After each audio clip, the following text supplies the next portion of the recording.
HP.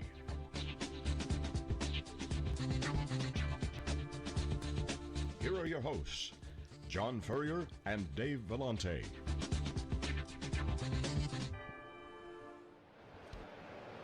Okay, welcome back everyone. We are live in Barcelona for HP Discover 2014. This is theCUBE, our flagship program. We go out to the events and extract the signal from the noise. I'm John Furrier, founder of SiliconANGLE. My co-host Dave Vellante, co-founder of Wikibon.org, all part of the new SiliconANGLE Media Inc.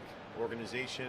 And this is day 3 wrap up of HP Discover. We have a special guest, Tim Crawford, who is the leading the IT revolution, CIO, strategic advisor. Welcome to theCUBE. He's also our correspondent out on CrowdChat, bringing all the signal in, connecting the dots for us out in the field. Appreciate coming on, and great to have you on to help us with the wrap up here. Wrapping up the show, guys, I want to just have a quick conversation about what happened here. What happened in Europe with HP. Obviously, it's not a mirror image 100%. Normally the shows are North America and the US, and you got a mirror image. You got news dropping, you got some buzz. Meg Whitman flexing her muscle to the European audience, clearly in charge. Troops are in place. Showtime is now for HP, Dave, and I think the theme is simple. Innovation is still alive at HP. Customers at the center of the conversation. Partners for distribution. Those are the 3 primary elements. All the execs are in their chairs on the bus.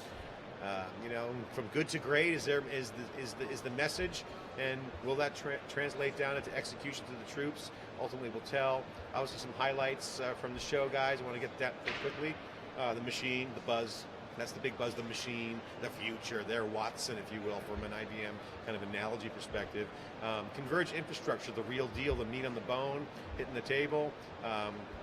Cloud, clearly the big story and the key enabler for the transformation of HP, and a lot of other side conversations. The Hallway Award goes to OpenView. I mean, Tim, you mentioned it on CrowdChat.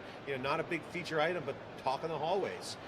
So I want to get your take, guys. Your quick summary of what happened, and who gets the Hallway Award? What's the buzz in the halls? Tim, we'll start with you. So I think there are a couple things to consider. All of the pieces that you mentioned, there's also the component around the split. We can't ignore that. That's been a pretty significant conversation, at least in some of the circles that I've been roaming in, is how it splits up, but what's interesting— How HP splits up. How HP splits up, right. But the other piece that becomes really interesting about that is, as you start to take the printing and ink piece off the table and that revenue, what happens with the enterprise group from a revenue standpoint? They have to be able to stand on their own 2 feet by themselves. And so we have to figure out, can they do that? Do they have the right focus? Or does the split potentially bring things into clearer focus for HP, which is where I believe is the case. So that's one piece. The other piece, like you mentioned, is OneView. And I think OneView is a gem in the rough for HP. I made the mistake of, shame on me, I kept calling it OpenView, and it kind of dates myself, right? It does date yourself. That goes back decades. Okay, we won't go there. We won't. Well, but I kind of do the same thing, to be honest with you. It's, but new name, new start tech. Start digging into OneView, and what you start to realize is this is really a good foundation for them to really dig into the management aspects of managing all of this infrastructure and potentially extending that out to a broader ecosystem.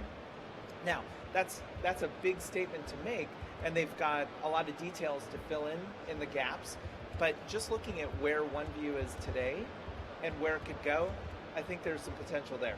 The one thing that I will say, though, is I don't think it took enough of a presence here at the show as it probably should have. Yeah, it was kind of buried, you're right. It was. And it's management, right? So management it always gets buried. I'll tell you, management, in my view, has been a jump ball since, I don't know, for the last decade. And now with the cloud and Amazon, what they've done, I think you're right. Well, Antonio Neri said you'll see management be a big centerpiece of their innovation strategy. It has to be. But we've been hearing a single pane of glass vision since I've been into this business. That's right. And it's been managers of managers and managers. And again, I think, Amazon got it right. A lot of homogeneity, yes, lock-in, blah, blah, blah. But I think that's spawning a lot of the activity in the enterprise to say, okay, we got to get this right too, or we're toast. I think there's an evolutionary transition that's happening in the enterprise too, where you're starting to step back and say, it's not just about a single pane of glass. It's not just about looking at the bits and the bytes, but I need to figure out how this ties to business outcomes. So I don't care about managing the components, the individual components, or the individual tools even.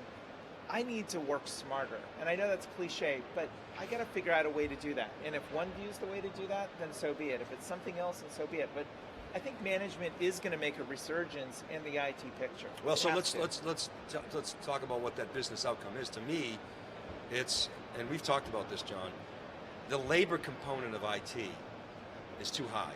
It is. I got way too many, if I'm a CIO, way too many people doing heavy lifting that I want them doing other stuff. Because it's, Alan Nance said it, not this time, but last time when he was on at the Vertica conference, he said, our CEO came out and said, 80% of what we do in IT is non-differentiated. 80%. Right. Guess what? We're going to take all that non-differentiated stuff and we're going to a cloud model. Right. And so that's, to me, why the management discussion is so important. You know, John, we've talked about the hyperscale guys.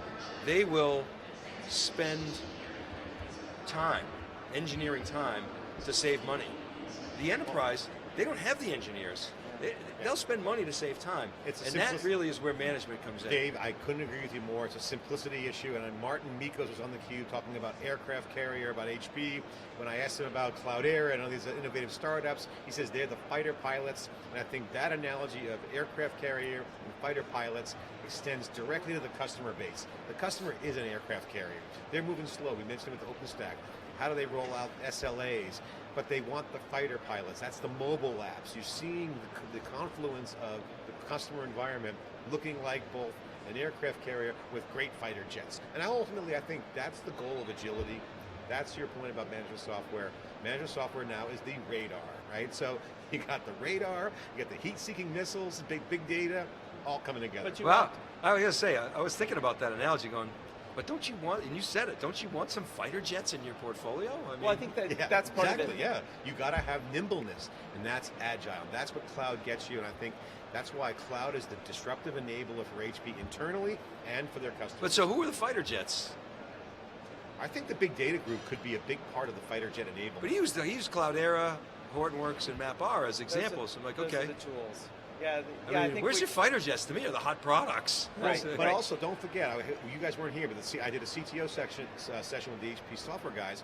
The developers themselves in the third-party ecosystem is absolutely fighter jets waiting to come in. They could be the pilots and bring your own jets to. Yeah, he's saying aircraft ecosystem. carrier. He's saying we have a place for the ecosystem. The ecosystem is their jets, but they got to have their own. own internal jets too. I totally agree, Dave. That's a hard core. Yeah. Well, you called it. You're like, well, wait a minute. Sorry. I was kind of No, being but I coy, think- but Martin, given we were having a contentious conversation for a while, I didn't want to get him in a headlock too bad. There's been a few of those, though, especially around cloud, too, right? So it's also, finally, people are getting not just passionate about what they're talking about, but they're actually starting to add in a sense of reality into where we are as enterprises. And I don't think this is a broad statement to make, but there's a sense of, there's a difference between where we want to be and where we are. And one of the things I've seen in some of the conversations today with HP folks is they're starting to come to that rationalization, which is a healthy place to be, to say, you know what, we are not everyone, we're not everything to everyone, but rather we've got some things that we do really well. We need to build out in some of the other areas. Mm-hmm. And that's a good thing. That's Dave, a good thing that there's a recognition. I got to bring up and also recognize Bert Lattimore. Bert has been our remote reporter out in the virtual space with CrowdChat, highlighting all the comments and also connecting the dots as well. But Bert brings up a good point. He writes, comment, I think one significant announcement that got ignored is the new alliance between HP and Microsoft. And initially this is around Office 365, but it could grow to counter the IBM Apple relationship. So this is interesting. So Antonio brought up Hyper-V in our conversation. Microsoft, who's dancing with Microsoft? Because they're making moves. They got cloud, they got a mobile. Dave, any thoughts on Microsoft? Well, I mean, HP and Microsoft have been partners it's Epic. Right, it used to be like HP and Oracle, but well, Intel, big sponsor of the show. Yeah, Microsoft not here. So it's very interesting to me because Microsoft, they're becoming all things to all people. HP's all about the aircraft carrier. What were the big aircraft carriers? HP, IBM, Amazon, Microsoft. So there's there's a bit of a collision course there. I mean, that's the way this It's industry an is. opportunity, but there's still some overlapping conflict. There's got to be some consolidation in this, right, guys? I mean, you've got to figure out what are the right smallest number of components to put together. And I think Microsoft has some interesting pieces that cover both the broader context of the enterprise, but also the productivity apps. And if you think about someone like HP, they don't have that productivity piece. And to me, that's the gold within an enterprise from an engagement standpoint, is those productivity apps, because they're sticky. That's Well, the user piece. Martin Nikos, his premise, Tim, was that's an advantage for us that we don't have that. Because I was going down the path of, look, Amazon's redefining the economics of the data center. And people call it a race to zero. I don't mean a race to zero profits. I mean Right. a race to zero marginal economics where your profits go through the roof. And so my point has always been, you got two choices to compete with that. One is huge volume. So Google, in theory, can compete. Microsoft has volume. Or you need to vertically integrate. You need to have some differentiation. IBM has vertical integration to a great degree. Oracle, totally vertically integrated. HP is saying, no, we're not going there. We want to be the aircraft carrier that everybody lands on. So we're going to compete with a more attractive ecosystem, and we're going to have infrastructure that's on-premise, hybrid, public, private, blah, blah, blah. That's a viable model, but my contention is it's less profitable But unless you integrate up the stack. Let me underscore something that you just said, ecosystem. Because they don't necessarily have to deliver that themselves, right? They could partner with someone like Microsoft to be able to bring that to the market. I agree with that, right? and that's their strategy.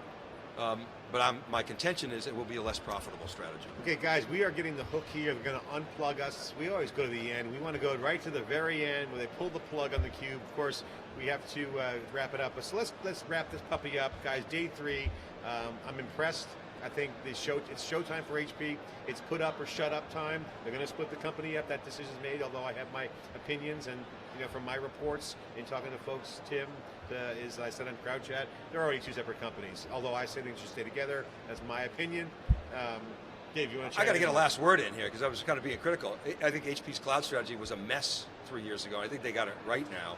And the second thing is, I think HP's getting back to its roots of invent, and that's. I was just going to go on the line and ask you what your final thoughts were, but well, I just gave. Thank you. I can go on, but we're getting the hook. They're going to unplug Tim, the plug. what's your final thoughts? Yeah, I think I agree with what both of you are saying. The one area of caution as they go down the path of the enterprise pieces, they're hanging a lot of weight on OpenStack. And so the success of HP's cloud vision and their cloud strategy rests and dies with OpenStack. And so I think that's one thing that they're going to have to just keep very close to. Yeah, and my final thoughts is that Meg Whitman really showed me some great leadership this trip. Very articulate, very scripted as always, but very on message around 3 core things: innovation, the customer, and partners. And I think the story here at HP is the tale of 2 stories. The internal view, people are rocking. External view, oh, HP sideways. HP standing tall here with their customers, saying, no, we are not irrelevant. We are going to be relevant. We're going to move fast. And Dave, it reminds me of that book, Good to Great. If you want to get the right people on the bus, then figure out the destination. They know their destination. It's the modern era with the cloud. It's also a new style of IT, as they call it. And everyone's got their seat on the bus. Now it's just make it happen. It's showtime. Rubber hits the road. And now HP's going to do is put up some numbers. And I think that's where we'll be watching. The strategy's still the same. Choice, multi-vendor, cloud, converged infrastructure, big data, all happening. And again, it's going to come down to the numbers. We should have more time. Yep. So guys, thanks for watching, everybody. If you're watching, thanks for watching SiliconANGLE. Thanks to Andrew, Greg, Matthew. Guys, great job. Back at the ranch, Bert Lattimore, and all the folks watching, and all the folks at home, Kristen Nicole and the team. Great job. And again, bringing that content to you. This is theCUBE. We love doing it. We love doing it. And thanks for HP for sponsoring us to come here. We really appreciate it. And we had great conversations. All the execs were here. Awesome event. Signing off from Barcelona. This is theCUBE. Keep watching.